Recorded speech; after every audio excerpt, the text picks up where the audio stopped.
అవసరాల కోసం అడ్డదారులు తొక్కే పాత్రలు తప్ప హీరోలు విలన్లు లేరి నాటకంలో అని ఓ సినిమా డైలాగ్ ఉంటుంది.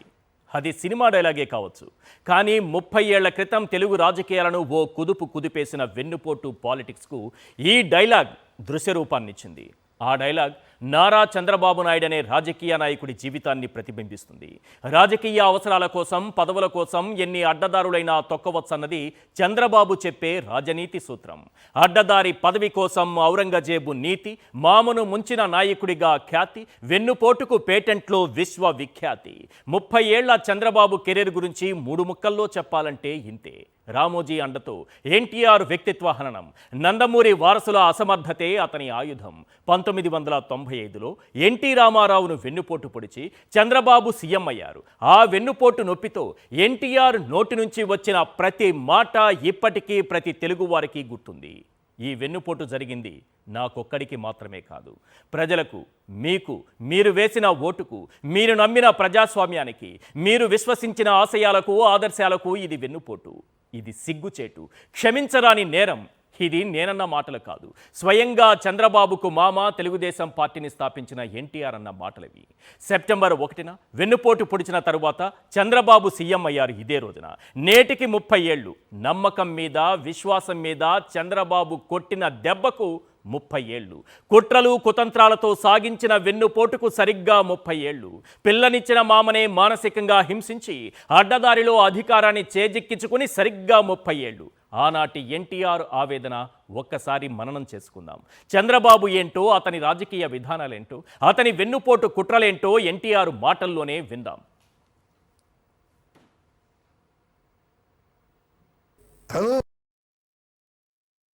తను ఇంచుమించుగా నా రక్తం మంచుకు పుట్టిన నా కూతురిచ్చి పెళ్లి చేస్తే తండ్రి లాంటి వాడిని, ఇంచుమించుగా లాంటి వాడిని ఏ విధంగా మోసం చేశాడో ఒకసారి మనసులో వాడితే మనసుతో ఆలోచించమని నేను అడుగుతున్నాను. మానవులం కాదు మేము, పశువులం. నమ్మిన వాళ్ళకు ద్రోహం చేస్తాం, నమ్మిన వాళ్ళ గొంతు తీస్తామని చెప్పి ఈనాడు నిరూపించుకున్న ఘాతకుడు వాడు. తను ఇంచుమించుగా నా రక్తం మంచుకు పుట్టిన నా కూతురిచ్చి పెళ్లి చేస్తే తండ్రి లాంటి వాడిని, ఇంచుమించుగా లాంటి వాడిని ఏ విధంగా మోసం చేశాడో ఒకసారి మనసులో వాడితే మనసుతో ఆలోచించమని నేను అడుగుతున్నాను. మానవులం కాదు మేము, పశువులం. నమ్మిన వాళ్ళకు ద్రోహం చేస్తాం, నమ్మిన వాళ్ళ గొంతు తీస్తామని చెప్పి ఈనాడు నిరూపించుకున్న ఘాతకుడు వాడు.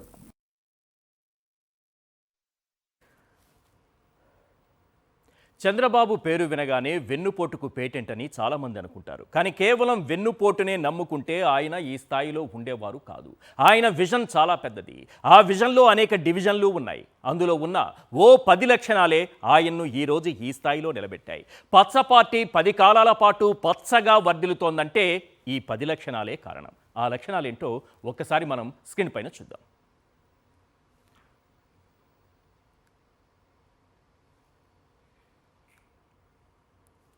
పాయింట్ నెంబర్ 1, తనకు నచ్చని వారిని ఎల్లో మీడియా ద్వారా వ్యక్తిత్వ హననం చేయించడంలో దిట్ట. పాయింట్ నెంబర్ 2, అవసరాల కోసం వాడుకోవడం, అవసరం తీరాక వదిలేయడంలో తనకు తానే సాటి. పాయింట్ నెంబర్ 3, ప్రతి ఎన్నికల్లోనూ గెలవడం కోసం అడ్డదిడ్డమైన హామీలు ఇవ్వడంలో ఘనాపాటి.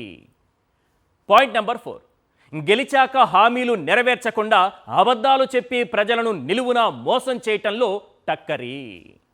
పాయింట్ నెంబర్ 5, ప్రతి వ్యవస్థలోనూ విష విత్తనాలు నాటి ఆ వ్యవస్థలను గుప్పెట్లో పెట్టుకుని ఆడించగల మేధావి. పాయింట్ నెంబర్ 6, అధికారాన్ని అడ్డం పెట్టుకుని అవినీతికి బాటలు వేయడం, దానికి విజన్ అనే ముసుగు వేసే జ్ఞాని. పాయింట్ నెంబర్ 7, సోనియా అయినా మోడీ అయినా ప్రత్యర్థులను తిట్టి అదే నోటితో పొగడ్తల వర్షం కురిపించగల నేర్పరి. పాయింట్ నెంబర్ 8, నైతిక విలువలకు చోటు లేకుండా అనైతిక పొత్తులకు తన పొలిటికల్ కెరీర్ను కేర్ ఆఫ్గా మార్చేసిన ఒకే ఒక్కడు. పాయింట్ నెంబర్ 9, తనది కానిదైనా, తనకు సంబంధం లేనిదైనా సరే పక్కవాడి క్రెడిట్ను నిస్సిగ్గుగా కొట్టేయగల మొనగాడు. పాయింట్ నెంబర్ 10, తాను చెప్పే అబద్ధాలను నిజాలుగా నమ్మించడం కోసం ఎల్లో జర్నలిజానికి ప్రాణం పోసిన సృష్టికర్త. వ్యక్తిత్వ హననం చేయడం చంద్రబాబుకున్న అతిపెద్ద అసెట్. ఇందుకు తన నోటినే కాదు ఎల్లో మీడియా నోటిని కూడా వాడుకుంటారు. నాటి ఎన్టీఆర్ నుంచి నేటి సోనియా, మోడీ, జగన్ వరకు చంద్రబాబు ఎవ్వరినీ వదలలేదు. ఎన్టీఆర్కు వెన్నుపోటు పొడిచిన సమయంలో రామోజీరావు సహకారంతో ఈనాడు పేపర్ను అడ్డం పెట్టుకుని దిగజారుడు తనంతో ఎన్టీఆర్ క్యారెక్టర్ అసాసినేషన్ చేశారు. తెలుగు జాతి సిగ్గుపడేలా కార్టూన్లు వేశారు. చంద్రబాబు ఏంటో, ఎల్లో మీడియా అతడికి అందించే సహకారం ఏంటో, బాబు ఎల్లో మీడియా కలిసి క్యారెక్టర్ అసాసినేషన్ చేస్తే అది ఏ స్థాయిలో ఉంటుందో మీకు చూపిస్తాను. ఒక్కసారి స్క్రీన్ పైన చూడండి.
ఒక వ్యక్తిని టార్గెట్ చేస్తే ఎలా ఉంటుందో ఆ క్యారెక్టర్ అసాసినేషన్ అని చెప్పడానికి 30 ఏళ్ల క్రితం జరిగినటువంటి కొన్ని సజీవ దృశ్యాలు, సజీవ సాక్ష్యాలు ఇవి. బట్టలు లేనటువంటి ఎన్టీఆర్ కార్టూన్లతో ఏ రకంగా ఆయన వ్యక్తిత్వ హననం చేశారన్నది చంద్రబాబు నాయుడు గారు, ఆనాడు ఈనాడు దినపత్రిక అధినేత అందరూ కలిసి ఏ రకంగా ఆయన వ్యక్తిత్వాన్ని హననం చేసేటటువంటి కార్టూన్లు, ఆయన పైన రాసిన ఆర్టికల్స్ ఆ స్థాయిలో ఉన్నాయి. రైట్. ఈ 30 ఏళ్ళు చంద్రబాబు నాయుడు గారు అధికారంలోకి వచ్చి, అంటే మొదటిసారి సీఎంగా ప్రమాణ స్వీకారం చేసి వెన్నుపోటు పొడిచిన తర్వాత కేవలం ఆయన వెన్నుపోటుతోనే ఈరోజు వరకు, ఇప్పుడు కూడా ప్రస్తుతం ముఖ్యమంత్రిగా ఉన్నారు, 4వ సారి ముఖ్యమంత్రి అయ్యారు. అది సాధ్యమైందా? ఆయనకున్నటువంటి ప్రత్యేక క్వాలిటీస్ ఏంటి? ఆ రోజు ఏం జరిగింది?